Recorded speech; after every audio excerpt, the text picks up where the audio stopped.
Hello, everyone, and welcome to another exciting edition of Training Unleashed. We're going to have a great episode. We're going to talk about culture today, which to me is one of my most favorite topics.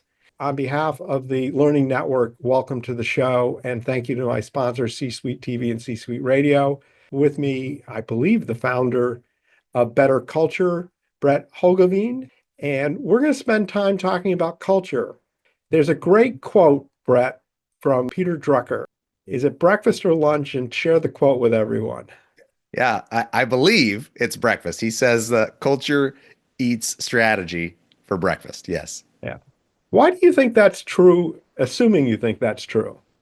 Well, it'd be a good assumption, given that I do run a company called Better Culture, that I'm 100% believer in the fact that organizations that have great people tend to be successful organizations. If you'd like, I heard an interesting stat on this recently that I'd love to share. Please I just do. heard it this week, so we'll see if I do it justice. But this person shared that the reason people focus so much on customer service net promoter scores is because that is a leading indicator of business results. So if customers are happy, results come, okay? I heard an interesting thing that an employee net promoter score, which is essentially an engagement survey, a culture survey, is a leading indicator on customer happiness, right? On customer satisfaction. And so I think that pretty squarely sums up if your employees like what they do, if they're happy, if they're in an engaged company culture, they will produce better products and services that will make your customers happy, that'll affect your bottom line. And I thought that was an interesting stat. So, Brett, I am going to jump on this stat. I happen to be systematic Net Promoter Score certified, Aha. and this is a very known statistic in Net Promoter Score world that employee Net Promoter Score is actually the leading indicator to the shift in customer Net Promoter Score. And companies need to be laser focused on employee Net Promoter Score. The other thing that you could add to this, if you don't mind piling on the importance of culture, is Gallup does tons of research on employee engagement, and they do it and it changes a little bit. But the last time I checked, they looked at the Fortune 500 companies, and the top quartile of employee engagement versus the bottom quartile outperformed in profitability, 3.8 times greater profitability than the bottom quartile, based solely on the statistic of employee engagement. Yes, I love you piling on. And Evan, I probably learned that from your show. So that love it. It is important. I like to say every company has a culture. It just, has it been defined, built, and nurtured, or has it just happened? Yes. Why is it the company spends so little time on culture? I don't know. It's frustrating to me with the number of clients that I've had the opportunity to work with that have amazing workplace cultures and all of the benefits to both their business and candidly their quality of life. You know, being an executive or being a leader in an organization with a great culture is one of the best jobs in the world. You know, people are happy, people are engaged, customers are happy, the business is typically performing. Just selfishly, it's great to be a leader in an organization with a great culture. But I see so many organizations that if I ask them, about their strategic plans, about their business objectives, they give me all these, financial and investment numbers. But when I say, what's your strategic plan for people and culture? They don't usually have one. And I think that's such a big missed opportunity because there's so much value sitting right there. If you could improve your company culture, your employee engagement, it would deliver value in a number of ways for the organization. But most organizations walk right past it. Yeah, I totally agree. And the concept of having a plan for culture, just, you know, fully agreeing with you, makes so much sense. Let's start with sort of the basic thing. How do you measure or understand the culture of a company? To start with, a baseline. Well, there are a lot of different ways you can measure the health of a culture. And it really depends, what does the organization want to do with that information? How detailed do they want to get? How much of an investment of time, energy, resources are they willing to making improvements? I think you can learn a lot from a really simple survey. I mean, an employee net promoter score basically asks one question. It gives you a lot of information about how happy people are. So employee net promoter score survey absolutely tells you how engaged they are, how Yes. excited they are, but doesn't define the culture. Right. So I go two directions with this. One is, are you interested in essentially figuring out what makes your culture unique? Are you trying to learn or get more clear on essentially what are the attitudes and the behaviors and the core values and the things that you want employees to show up and do? That's a different process. If you're looking to clarify, and by the way, sometimes I switch and I say attitudes and behaviors because that's really my definition of culture is the attitudes and the behaviors that a group of people come to expect from one another. That's your culture. And that applies in any group, not just a work setting, but in any group in life. The attitudes and behaviors that people come to expect. And that can either happen accidentally or intentionally, right? You can workshop that, you can clarify that. I think the question you were asking is the other point I would make, which is a more robust, what we call a culture survey. Some people call it an employee engagement survey. Better Culture has a culture survey that we run where we ask 49 base questions across 14 different major domains, where we can give a really accurate snapshot of what does your culture look like, how in all these different areas. There's nothing, we like our tool, but our tool isn't particularly unique. The reason I bring it up is because it depends what question the employer is trying to answer. If they just want sort of Yeah. a lick your finger and put it in the wind, how we doing? There are simple ways to do that. If they want to spend a lot of time and resources and energy working on their culture, it would be wise to do a more thorough assessment of where it is currently. Yeah. What I'm hearing you say is based on the need of the customer or the goal of the customer, it could be really important to understand the baseline. But if you have like a view of where you want to go, then it's not quite as important. And you have a great tool, but other tools can work. Absolutely. Yeah.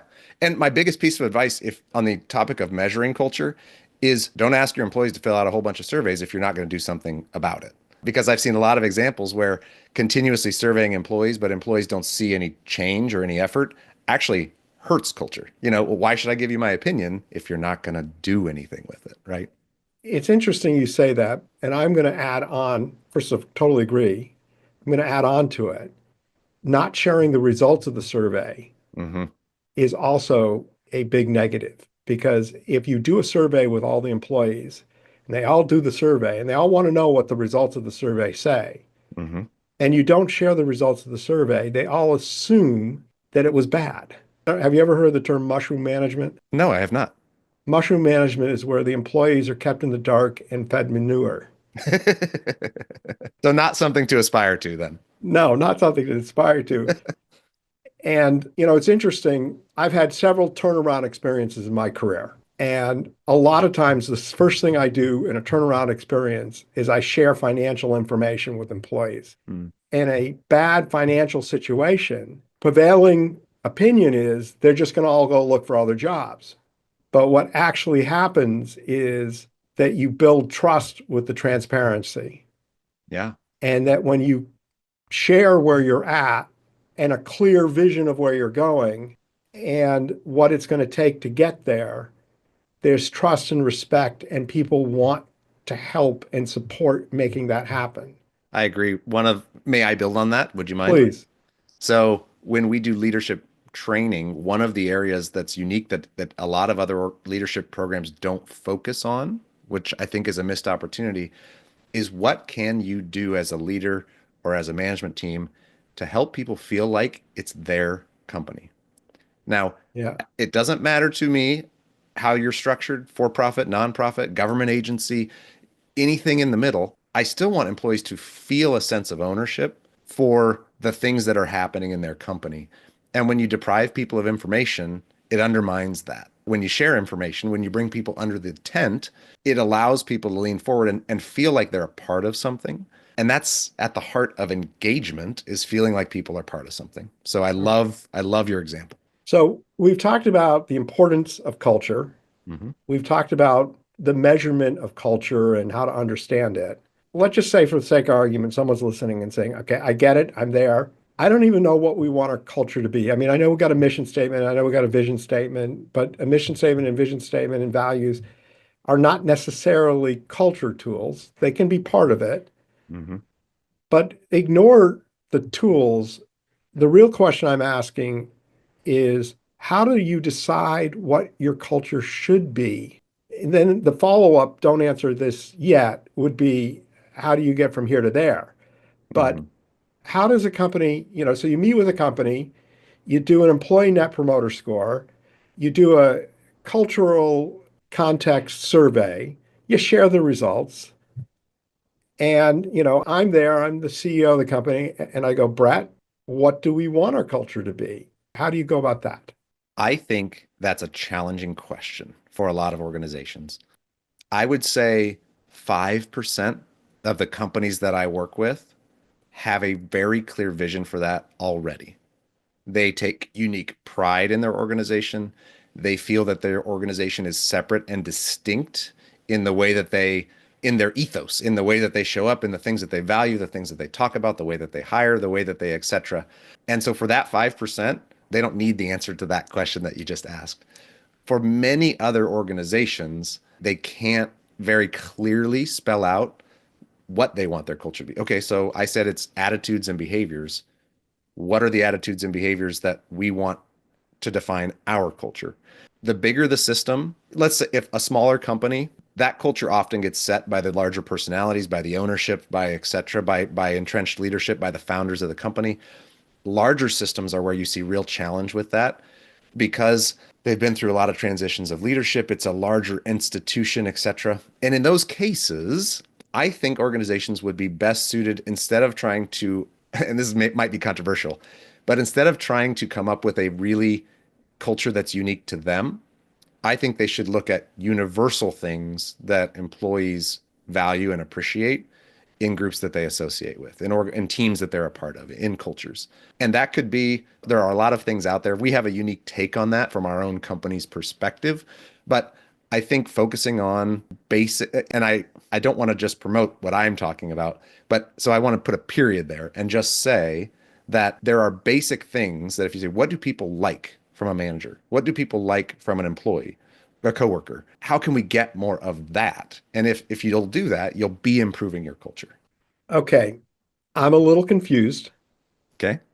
Don't mind if you tell us about what you do a little bit. That's okay, Sure. But this is sort of what I'm thinking is that some companies that you deal with have a pretty good culture, yet maybe not clearly defined.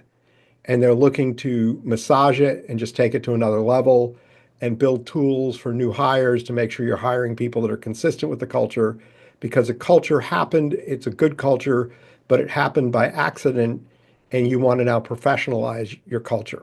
Hmm. Then you have companies where the company is not performing Hmm.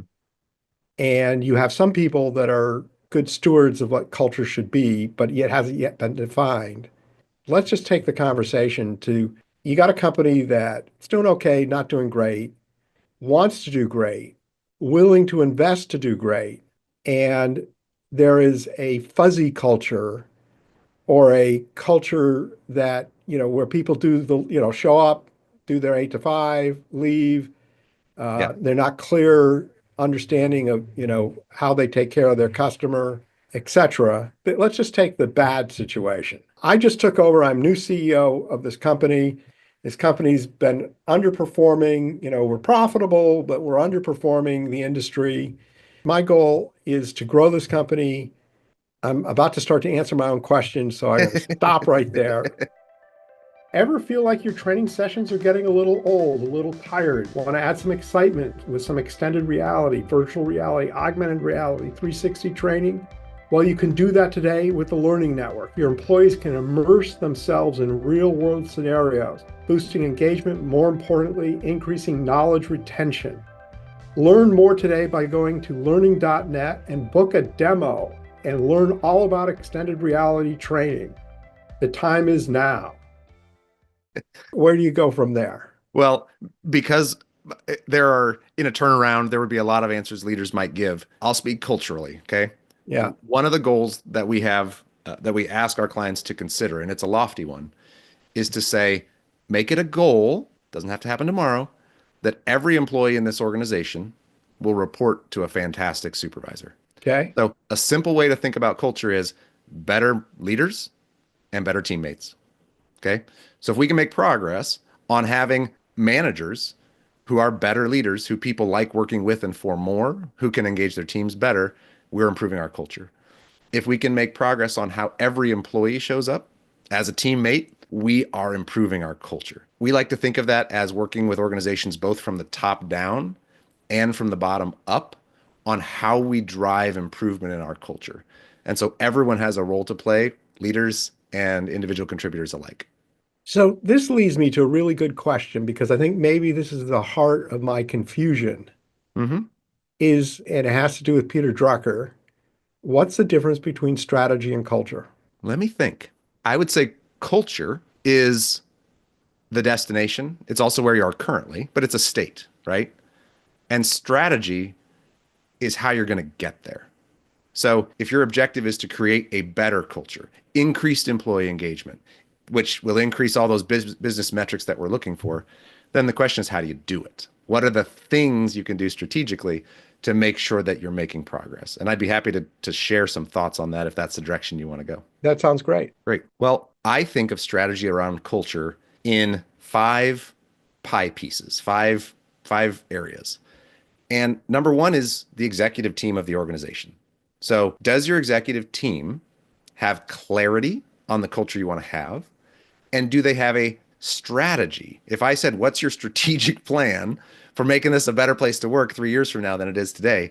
Do you actually have an answer? Okay. And so that's where strategy should sit for an organization that really wants to make culture a priority is it should sit at the executive team level. Now they may rely on other people to be important drivers of that, but without buy-in at the top, you're going to see very little progress on from a culture perspective. Are you buying that first pillar, Evan? I am buying that first pillar. I'm waiting for the second pillar. The second is better leaders, improved leadership.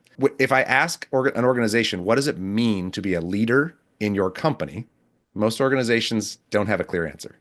They do not have clarity of thought on, in addition to delivering, a project on schedule or, meeting a certain quarterly objective or et cetera. Okay, while you're doing the important work that gets us to our numbers, what else does it mean to be a leader? And we have a framework there for that we encourage organizations to think about what it means to be a better leader, which is things like, are your employees feeling more and more proud of where they work every single day? Are your employees developing and growing? Are you protecting the right of good employees to work with other good employees? Are you dealing effectively with conflict, and et cetera, et cetera, et cetera? So can you show me that you're doing something to strengthen your leaders on a consistent basis? And if you are, then you're tackling that second pillar, improving leadership effectiveness and performance and having a clearer expectation of what it means to be a leader. I like that. Is there a third pillar?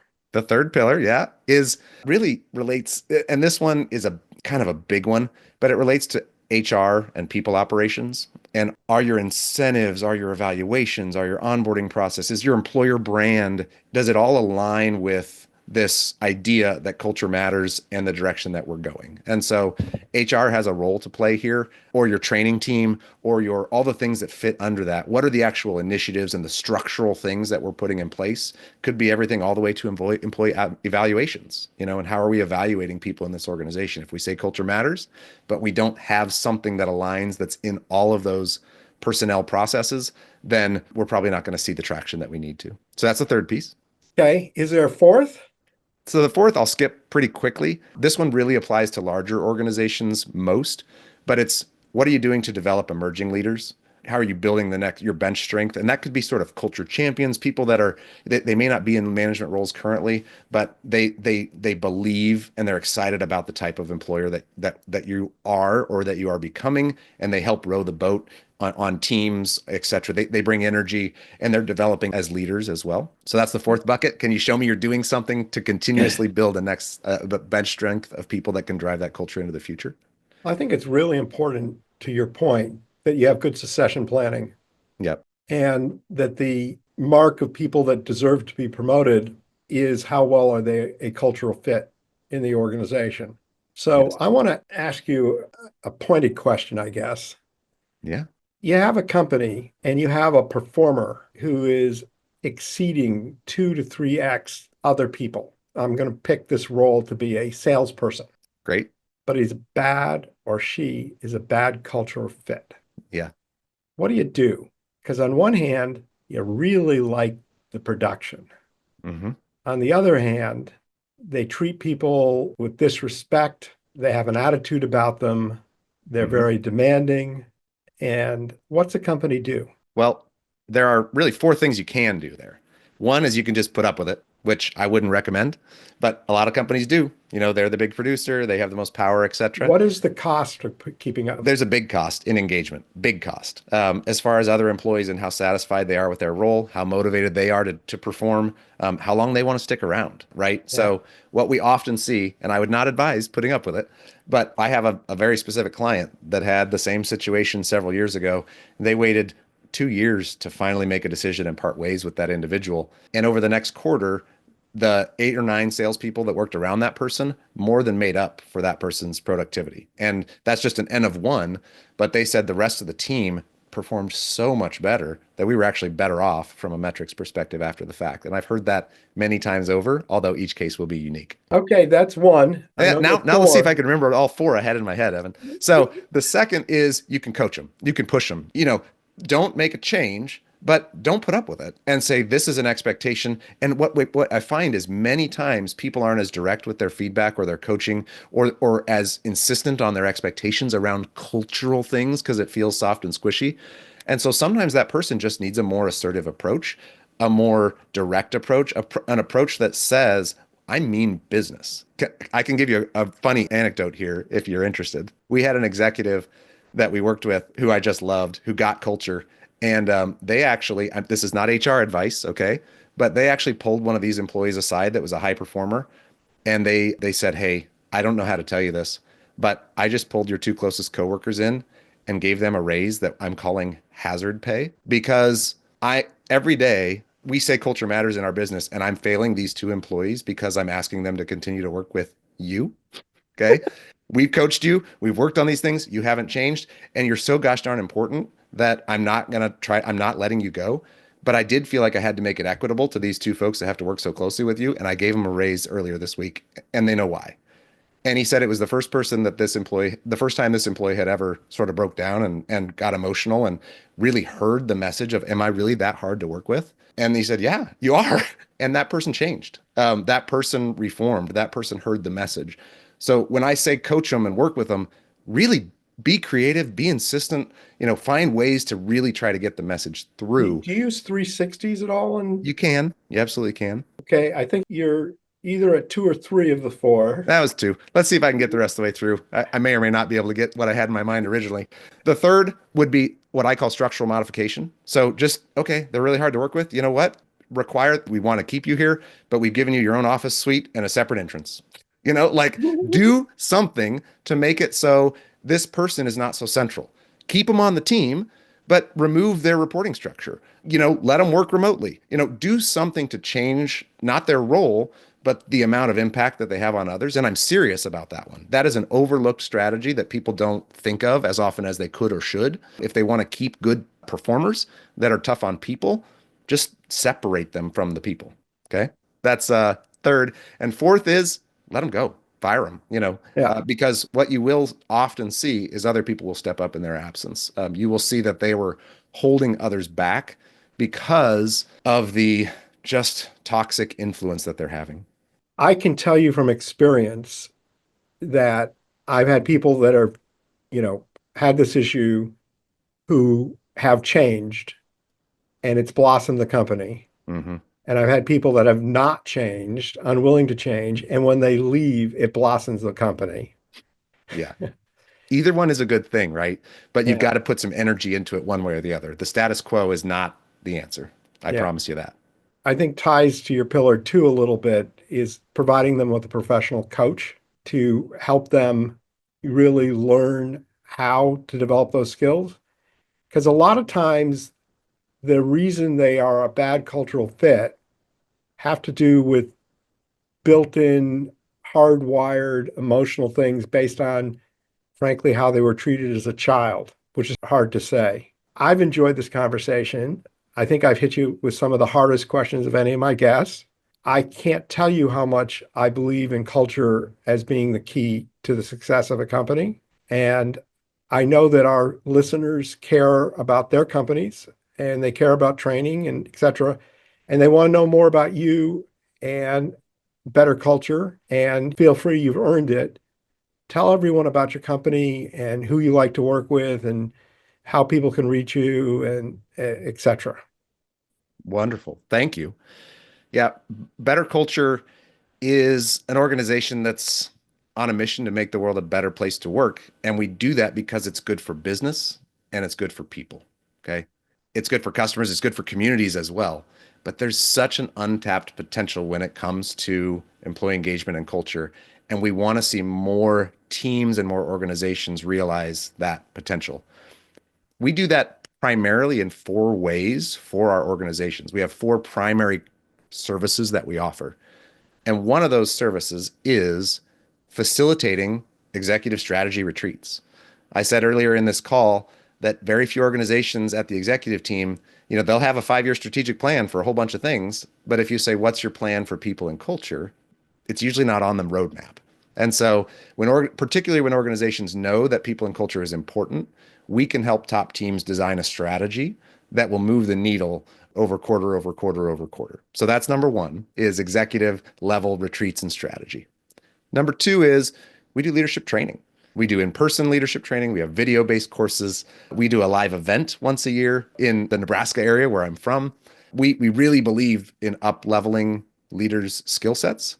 And so that's number two is training leaders to have a clearer answer to that question of what does it mean to be a great leader.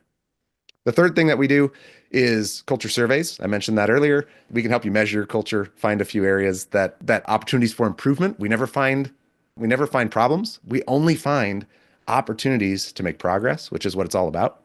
And lastly, I want to mention, I said there was these 5 sort of pillars to continuous culture improvement earlier, and we only got to 4 of them. The fifth one is our last sort of approach, which is how can you help every employee find a way to develop and grow and become more personally and professionally successful, to be a better teammate, and to build a better, healthier company culture from the bottom up.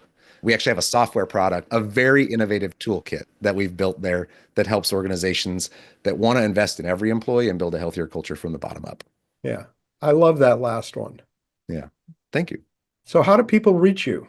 There are a couple ways to reach us in general at Better Culture. The first is to simply go to our main website, which is betterculture.com. We have an insights tab there that has a lot of free resources. If you're interested there, you can go to betterculture.com.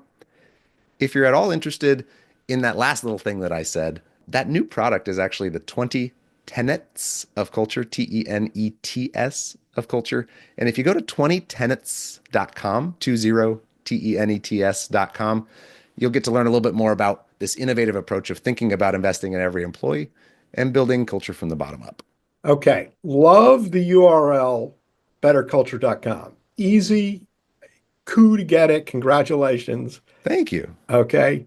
20 tenants, if you could repeat that URL, because Yeah. I think that would be something a lot of people would be very interested in going to. Yes. Well, it's just 20, the number, 20, and then TENETS. Okay. Not like tenants in a house, but tenets as in principles.com, 20tenets.com. Perfect. Brett, you've been a great guest, as you know, and as our listeners know. We always end with, if you had one tip to share, what would that one tip be? As you've been a great guest, Brett, I'm putting pressure on you to make a really good tip.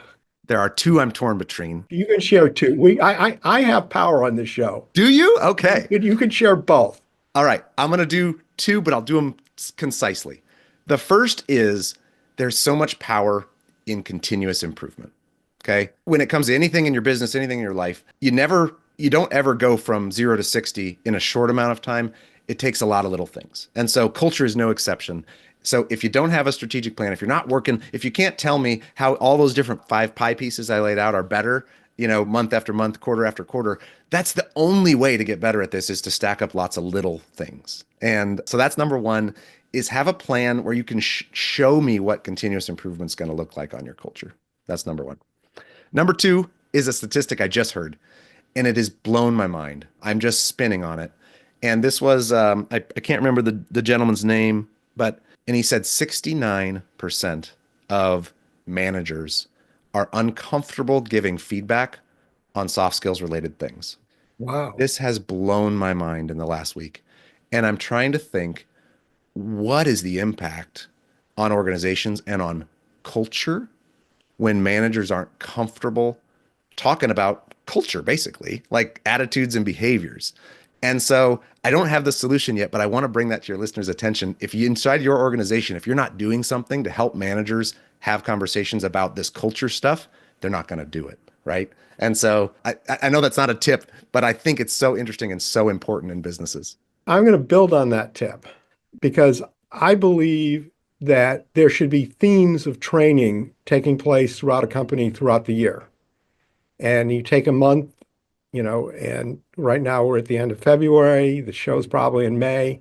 So we'll just say, the month of May is Culture Month, and we're going to focus on training people on what our culture is. The month of June is maybe a soft skill, how to be a better listener, but having themes throughout the year that the training department builds to build those soft skills and to make that conversation easier because they're getting it from the company that enables those leaders when they're having their one-on-ones to talk about that topic. Mhm. That's my building on your idea. Hopefully you like it.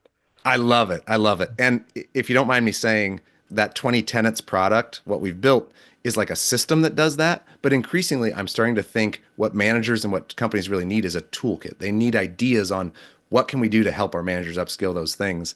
And so if people will want more information about that, I would love to share what we've built and why we think it works from that perspective. Excellent. Brett, you've been a great guest. On behalf of the Learning Network, thank you so much for your time.